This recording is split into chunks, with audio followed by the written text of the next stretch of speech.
लक्षपूर्वक ऐकण्याचा प्रयत्न करा. अभंग श्री तुकोबारायांचा.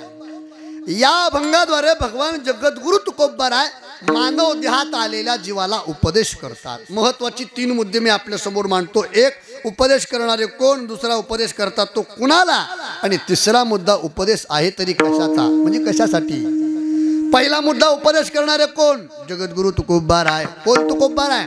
कारण उपदेश जर करायचं म्हटलं तर उपदेशासाठी काय लागतो, अधिकार लागतो. सामान्य कीर्तन जर करायचं म्हटलं तर कीर्तन कुणालाही करता येत नाही. दादा येते का? नाही करता येत. पाहुणी हा ग्रंथ करावे कीर्तन. बघा, अगोदर ग्रंथाचं अध्ययन करायचं. उग टन फल फ जोडलं म्हणजे कीर्तनकार होत. उग माणसं बसल्या बसल्या कधी कधी म्हणजे काय लागतं कीर्तन करायला, काय लागतं कीर्तन करायला. उग घंटा 1.5 घंटा बोलत येतात, बकळ पैसे घेऊन जातात, बकळ पैसे घेऊन जातात. लोक चर्चा करतात अशी. पण जे चर्चा करतो का त्याला म्हणा पिस्तुल्या, कीर्तन झाले आता फक्त माईकवर येऊन महाराजाचा आभार वर्णन कर. सगळं जमतं महाराज माणसाला. माणसं बैठकीत असे पोपटपंची गप्पा मारित. पण जर कीर्तनकाराचा आभार मानायला त्याला जर माईक दिलं ना, मग अशा मांड्या इथल इथल म्हणतात त्याच्या, आणि त्याला सुधरतच नाही. मग ते फक्त एकच म्हणजे आपल्या गावात हे चालू आहे, आणि आपल्या गावात ते चालू असल्यामुळे ते आलेत आणि त्यानं हे केलंय. कळतं का? नाही. म्हणून कीर्तना करता अधिकार लागतो. त्याच्यापेक्षा मी तुम्हाला विचारतो, मला सांगा, शाळेमध्ये छोट्या छोट्या मुलांना शिकवण्याकरता एखाद्या व्यक्तीची शिक्षक म्हणून नियुक्ती जर करायची असेल तर ते किती शिकलेलं पाहिजे? खाली बसलेली मंडळी झोपली नाही तुम्ही? D.Ed किंवा B.Ed झालेलं पाहिजे. बरोबर. मग शाळेमध्ये छोट्या छोट्या मुलांना शिकवण्याकरता जर अधिकाराची गरज आहे.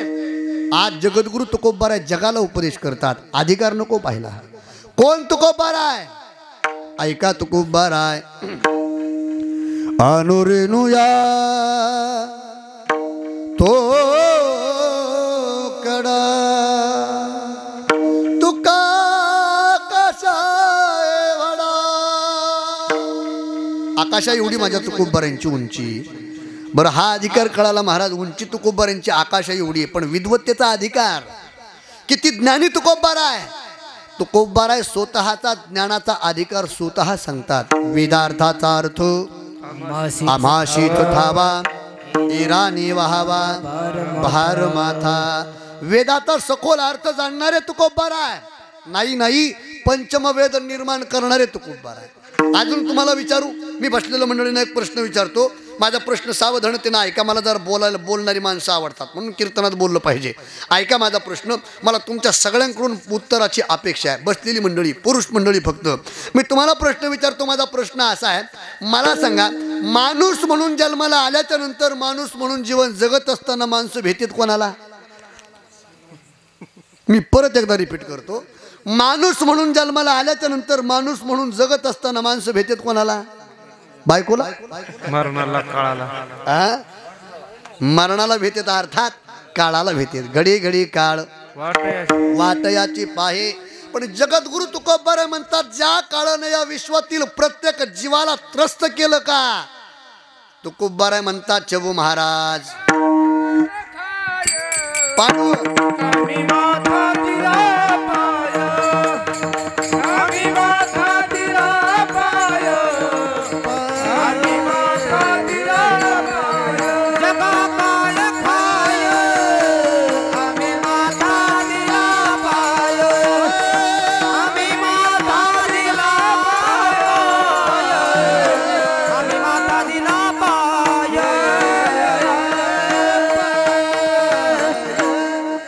जगा काळ खाय आम्ही माथा दिला. अरे काळाच्या मस्तकावर पाय देणारे माणसं तर आम्ही माईकाच्या मस्तकावर नाही देऊ शकत. काळाच्या मस्तकावरती पाय तुकोबाराय म्हणतात. त्याच्या पुढे सांगू का? काळ गुलाम करी सलाम तुकया घरी राब तुशी तुकाराम तुकाराम नाम घेता कापी यम. या अधिकारातले तुकोबाराय. बरं, अधिकार कळाला महाराज. पण संप्रदायामध्ये अनुभवाला किंमत आहे. कशाला किंमत आहे? संप्रदायामध्ये कशाला किंमत आहे? मी तुम्हाला विचारतो, मला सांगा, खार खार लोणचं गोड कोणतं लागत? तुम्ही खाल्लं नाही का? लोणचं गोड कोणतं लागत? चविष्ट कोणतं लागत? जे लोणचं जास्त मुरलं का ते लोणचं गोड लागत. तसं परमार्थ हा मुरणाऱ्याचा आहे, अनुभवाचा आहे. महाराज मग तुम्हाला काय अनुभव? आणि जग सुद्धा जे आचरण करतो का तुम्ही आणि मी, कुणाचं करतो? ज्यानं काहीतरी करून दाखवलं त्याचं, का ज्यानं नुसत्या गप्पा मारल्या त्याचं? बोला ना बोला ना. ज्यानं काहीतरी करून दाखवलं त्याचं आपण अनुकरण करतो, ज्यानं गप्पा मारल्या त्याचं काही ऐकत नाही महाराज. बरं जाऊ दे, आता बसल्या बसल्या आपल्यातले आपण चेक करा आपलं आपलं. आपण काही करून दाखवतो का नुसत्या गप्पा मारितो? अहो नुसत्या गप्पा मारितो महाराज, आपण करून काही दाखवत नाही, नुसत्या गप्पा मारितो. बरं आपल्या गप्पा बी कशा आहे? ओग असा उन्हाळा दिवस असा आणि सगळे लोक रानावनात कामाला गेलेले असावं, 70-75 वर्षाचे म्हातारे असे एकत्रित आलेले असावं, लिंबात झाडाखाली आंब्यात झाडाखाली महादेवाच्या पारावर अशी एकत्र आले असं. मग त्याच्या गप्पा पाहा. काय सांगा रामभाऊ, आपल्या काळात असं नव्हतं, हाय ते बरे राहू दे. गप्पा पहा. मी लोकांचं सांगत नाही महाराज, मी माझ्याहून दृष्टांत सांगतो, माझ्याहून दृष्टांत सांगतो. आपण नुसते गप्पा मारतो, करून काही दाखवत नाही. माझे आजोबा होते, याच्यातलं काही लोकांनी माझे आजोबा पाहिले उभा राहिल्यापेक्षा वारले. माझे आजोबा गोड म्हातारं होतं महाराज, लाल पाटक्यावाला म्हातारं होतं, 25 खेड्याचा न्याय करणारं म्हातारं होतं माझे आजोबा. म्हणजे माझ्या आजोबाला 3 मुलं, त्याच्यात आमची वडील लहाने, आणि आमच्या वडिलाला 3 मुलं, त्याच्यात मी लहाना. लहान्याचा लहाना असल्यामुळं माझ्यावर लय जीव होता म्हाताऱ्याचा. आणि मी शिकायला कुठं लांब आळण दिला.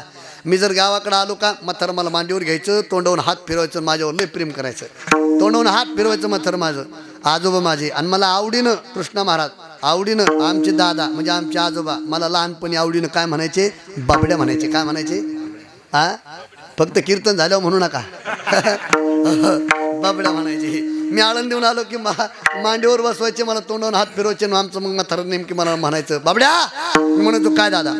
बाबड्या माझ्या काळात सगळ्या जमिनीचा कारभार माझ्याकडे होता. मी म्हणायचो बर. मग दादा नुसतं मोरंडीत, नुसतं एका मोरंडीत माझ्या काळात 100 पोते ज्वारी पडायची. म्हणतो बोर. मग दादा 100 पोते पडलेली ज्वारी, वाट धड नव्हती, रस्ता नीट नव्हता म्हणून महिना खड्यावरच राहायची. मी म्हणतो बोर. मग दादा महिना पडलेले पोते चोरायला 50 तोट्टी यायची. मी म्हणतो बोर. 50 जण यायचे बाबड्या, पण एकटा का पाठ्या जर खड्यावर झोपलेला असला ना, एकाची टाप होत नव्हती वड्याच्या वर यायला. एवढे लोक मला भेट होते. आता मी कधी ऐकलं नव्हतं आणि पाहिलं नव्हतं. म्हातारं सांगायचं मी ऐकायचो, म्हातारं सांगायचं मी ऐकायचो. पण एक दिवशी आमच्या म्हातारीला विचारलं मी, म्हणलं बाई आपले दादाचा लय असा कडक स्वभाव होता का? लय दरारा होता का? म्हातारी म्हणली दरारा म्हणजे? म्हणलं आपल्या दादाला लय लोक भेट होते का? म्हातारी म्हणली तुला नेमकं काय म्हणायचं? म्हणलं दादाच्या काळात 100 पोते ज्वारी पडायची, रस्ता नीट नव्हता म्हणून तिथंच पडायची, 50 तोट्टे यायचे. पण एकटे जर दादा आपल्या खळ्यावर असले तर एकाची टाप होत नव्हती वड्याच्या वर यायला. एवढे लोक दादाला भेट होते का? म्हातारी म्हणली तुला कोण म्हणलं? मी म्हणलं उगं बसल्या दादा सांगत येत. म्हातारी मला हळूच म्हणली बाबड्या. मी म्हणलं काय बाई तुला खरं सांगू का? मी म्हणलं बाई सांग ना. म्हातारी म्हणते ती आहेत का घरात? मी म्हणलं नाही. म्हातारी म्हणते बाबड्या म्हातारा अजून रचलं गेलं एकटं उठत नाही, मला उठतय मला. दृष्टांत सोडून द्या, आपण नुसत्या गप्पा मारितो, करत काही नाही. तुकोबारेचं तसं नाही. मग तुका म्हणे चाकून सांगे मज अनुभव आहे अंगे, मज अनुभव आहे अंगे, मज अनुभव आहे अंगे. तुका म्हणे चाकून सांगे मज अनुभव आहे अंगे, मज अनुभव आहे अंगे, अनुभव आहे का म्हणे साखोनी सांगे माझा अनुभव आहे अंगी, अनुभव आलिया अंगा. मग म्हणजे अनुभवातल्या अधिकारातून तुकोबाराय उपदेश करतात तुम्हाला मला. उपदेश कोण करतो हे कळालं. दुसरा कीर्तनातला मुद्दा काय? पहिला मुद्दा उपदेश कोण करतो हे कळालं. दुसरा मुद्दा काय सांग म्हणा, तूच लय जोर आला तुला. दुसरा मुद्दा काय? उपदेश कुणाला करतात? कुणाला उपदेश करतात? तर ऐका, केवळ आणि केवळ नररूपी शरीरात आलेल्या जीवाला उपदेश करतात. म्हणजे तुम्हाला मला. का हो? याच देही घडे देवाचे भजन आणि काही ज्ञान नाही कुठे. केवळ आणि केवळ तुम्हाला मला उपदेश करतात. कारण तुम्ही आणि मी आईच्या उदरामध्ये असताना, ते दुःख भोगत असताना देवाला विनंती केली, ना की तोंडी कुर्म किडे गर्भवासाची दुःख गाडी कोणा पुढे सांगावे देवा काय सांगू गर्भीची यातना माझ भोगिता नारायणा अरे एवढं दुःख आहे गर्भी असता दिला दंड वरती पाय खाली तोंड वरती पाय खाली तोंड वरती पाय खाली तोंड गर्भी असता दिला दंड वरती पाय खाली तोंड वरती पाय खाली तोंड गर्भी असता दिला दंड वरती पाय खाली तोंड गर्भी असता दिला दंड वरती पाय खाली तोंड वरती पाय खाली तोंड वरती पाय खाली तोंड गर्भी असता दिला दंड वरती पाय खाली तोंड दिला दंड वरती पाय खाली तोंड वरती पाय खाली तोंड वरती पाय खाली तोंड गर्भी असता दिला दंड काय दंड दिला वरती पाय खाली ए देवा एवढं दुःख आहे एवढं दुःख भोगलंय मग विनंती केली देवाला एक वेळ वेळ करी या दुखावे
आठवी न पाया हा माझा नवस. आठवी न पाया हा माझा नवस.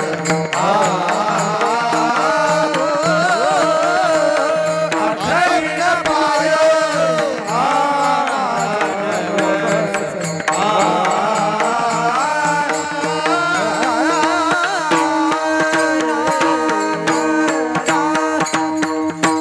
एक वेळ करी या दुःखा वेगळे दुरितांचे जाळे उगवणी देवा एकदा या दुःखातून मला वेगळं कर असं आपण देवाला म्हटल्याबरोबर देवानं या दुःखातून वेगळं करत असताना आपल्याला विचारलं काय करशील आठवी न पाय हा माझा नवस वचन दिलं.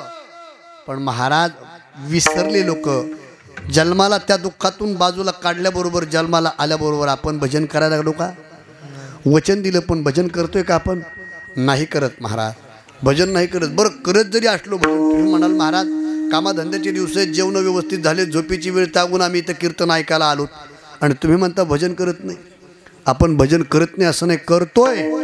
पण काय झालं माहिती आहे का महाराज, आपल्या भजनात जे पाहिजे का ते आज नाही. एवढे दिवस झालं आपलं भजन चाललं पण देव भेटला का आपल्याला? आपण भागवतात कथा ऐकतो, एक तास उरला खटवांग राजाशी भाग्य तसे. एका तासात त्यानं देवाची प्राप्ती केली. ध्रुवजीनं 6 महिन्यात देवाची प्राप्ती केली. आपल्याला 36, 37, 38, 40, 52, 70, 75, 80, 100 झालेत तरी अजून देवाची भेट नेमकं का नाही? आणि हा प्रश्न देखील आपल्याला कधी पडला? मी तर विनोदाने सांगत असतो पांडुरंग महाराज, काही गावात भजनेनं कृष्णा महाराज एका भजनेनं काही गावात किलूचे ठाळं वाजू छटाकावा आणले. छटाकावा आणले सांगूच का अजून तुम्हाला? मी सांगतो कधी एका गावात काही भजन्यानं 35 टाळं फोडिलेत भजन करू. मर्दंगे हा मर्दंगेनं 10 मर्दंग वाटायला लावले फोडलेत आणि कीर्तनकार काय सोडितो का मी कीर्तनकारानं 4 क्विंटल गुळ हाणला कीर्तनात पण अजून देव भेटला नेमकं का नाही बाळाव मांडी घाला का नाही त्याचं कारण आहे का नाही भेटला एक मन आहे बघा आपल्यात आंधळ दळण दळीत आणि कुत्रपीठ आपलं तसंच झाले भजन आपलं बंदच नाही गुरुवार म्हणू नका सोमवार म्हणू नका शनिवार म्हणू नका कोणाची पुण्यतिथी म्हणू नका एकादश म्हणू नका काही बंद का भजन आपलं भजन चालूच आहे या आंधळ्याच्या जात्यासारखं पण देवरूपी पीठाची अजून भेट का नाही त्याचं कारण एकनाथ महाराजांनी हरिपाठात सांगत 2 दृष्टांत दिले नाथ महाराजांनी हरिपाठात 2 दृष्टांत दिले गोड सांगतो तुम्हाला फक्त बसलेली मंडळी जोरात भजन करायला पुंडलिक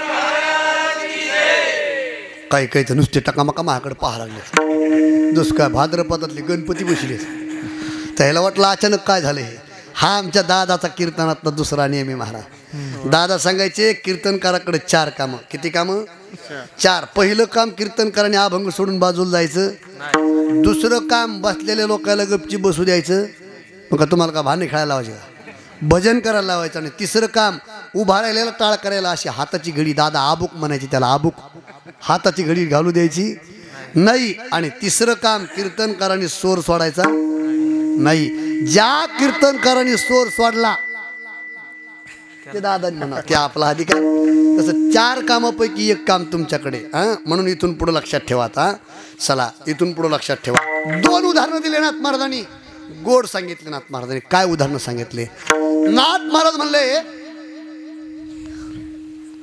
इंग्रजी महिना सुरू झाला आणि पहिला महिना आला जानेवारी ते जानेवारी महिन्यात हिंदू धर्माचा एक पहिला सण येतो कोणता संक्रांती मकर संक्रांत आली आणि या वर्षी मकर संक्रांतीला मालकीनं मालकाला आग्रह केला मालक पीक पाणी जरा बरं झाले भाव कमी जास्त असा नका पण देणं घेणं मिटलंय बखळ पैसा घरात साचलाय उगं चोराच्या भरती घालण्यापेक्षा मला संक्रांतीला एखादा काय करा डाग करा मालक बी हौशीबाज होत मालकाने फटपटी काढीन गेलं मंठ्याला आता मंठ्याजवळ आहे ना फटपटी काढीन मालक गेलं मंठ्याला मालकानं सोना राखून 1 तोळा सोनं घेतलं पारखून त्याच्यात मोत्याचा मणी घातला आणि मालकिनीला त्यानं नतनी केली किती तोळ्याची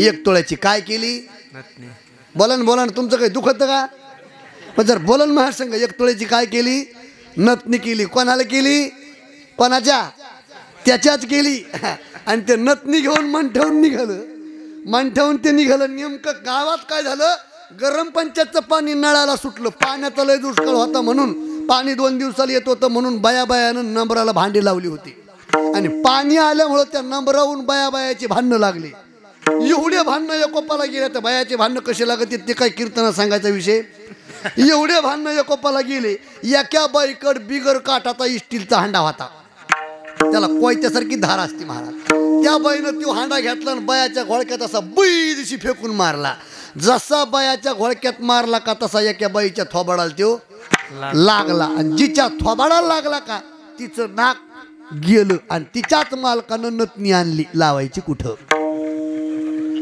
ह्यो दृष्टांत कमी पडला नाथ महाराजांनी आणखी एक दृष्टांत दिला नाथ महाराज म्हणले जुने काळात जरा पद्धत सप्त्यानं बरी होती लोक जुन्या काळात श्रावण महिना सुरू झाला का पोथ्या लावायचे पोथ्या आता जरा ते कमी झालं आणि जुनं लय भारी होतं महाराज एक सूचक आणि एक वाचक आता काय झालं माहिती आहे का ते सूचक वाचक लय गोड होतो महाराज पण ते गेलं आता डिजिटल आलो मी राधे राधे राधे राधे या बुटाडून हाणायला पाहिजे का नाही राहू दे म्हणा भाऊ तो हे बघा सुखदेवजी महाराजांनी भागवतामध्ये राधा हा शब्द एकदाही उच्चारला नाही एकदाही आमच्यावर विश्वास ठेवू जाऊ नका पहावे पुराणी जर उचकटून पहा जा जरा पुराणाला विचारून पहा जा आणि आता काय झालं माहिती आहे महाराज आता ते वार बी तसं आलं महाराज काय झालं बघा ज्याला त्याला आपली आई गोड वाटत नाही दुसरीची आई पाहिली की जरा बरं वाटतंय तसंच झाले. महाराष्ट्रातले महाराज लोकांनी सगळं महाराष्ट्रातले संतांचे ग्रंथ सोडलेत आणि बाहेरची गाणी धरलीत. बघा तुम्ही, आणि महाराष्ट्रातल्या लोकांना सुद्धा ते गोड वाटायलेत. हा भंग जर कथित म्हणले की नाही नाही कथा बोर झाली म्हणतात, बोर झाली, भागवतच करता नाही आलं म्हणे त्याला. मी निंदा करत नाही बरं का कोणाची, पण हे जनरल सांगतोय. पण जुन्या काळात जरा बरं होतं, एक सूचक आणि एक वाचक, लय गोड होतं महाराज. बघा दुपारच्या टायमाला ते रामायण जर सुरू झालं तर किती गोड वाटायचं. तसं लॉकडाऊन पडलं मागच्या 1.5-2 वर्षापूर्वी आमच्या गावात श्रावण महिन्यात पोरं माझ्याकडे आले, माणसं माझ्याकडे आले. म्हणलं महाराज आपल्याला पोथी लावायची. म्हणलं कोणती? ते म्हणलं तुम्ही सांगा नवीन एखादी. म्हणलं मी काय लिहिली नाही नवीन. ते म्हणलं पण जरा नवीन लावायची. म्हणलं तुम्हाला जी वाचायची ती लावा, मला काही घेणं नाही बा, मी थांबणार बी नाही. नाही म्हणलं पण तुम्ही सांगा. म्हणलं तुम्हीच लावा. तर लावली ज्ञानेश्वरी. पहिला दिवस होता, मी आपला गेलो, पूजा केली आणि बसलो पुढं. वाचणारं बेट स्वरा तालातलं होतं महाराज. ते वाचणाऱ्यानं सुरुवात केली. श्री गणेशाय नमः, ओम नमो ज्ञात्याय वेद प्रतिपादाय, जय जय स्वसंवेदाय आत्मरूपा. आता मी तुम्हाला विचारतो, वाचकाचं काम झालं, आता काम कोणाचं? सूचकाचं. बरं, सूचकाचं काम काय आहे? या उभीचा अर्थ सांगायचा. अहो चांगला चांगला पटका बांधण्याला या उभीचा अर्थ कळत नाही. नेमकं आमच्या गावातल्या सूचकालाही त्याचा अर्थ कळतच नव्हता, पण ते सूचकला सूचक असतील. त्या सूचकानं लगेच सुरुवात केली. वा वा वा वा वा वा वा, काय आमचा ज्ञानबा, आमच्या ज्ञानबाला लहानपणी ज्ञानेश्वरी लिहिली. चला पुढं. मी म्हणलं जाशील न वाड्याला, मी माझ्या पदरचं बोलत अर्थवीन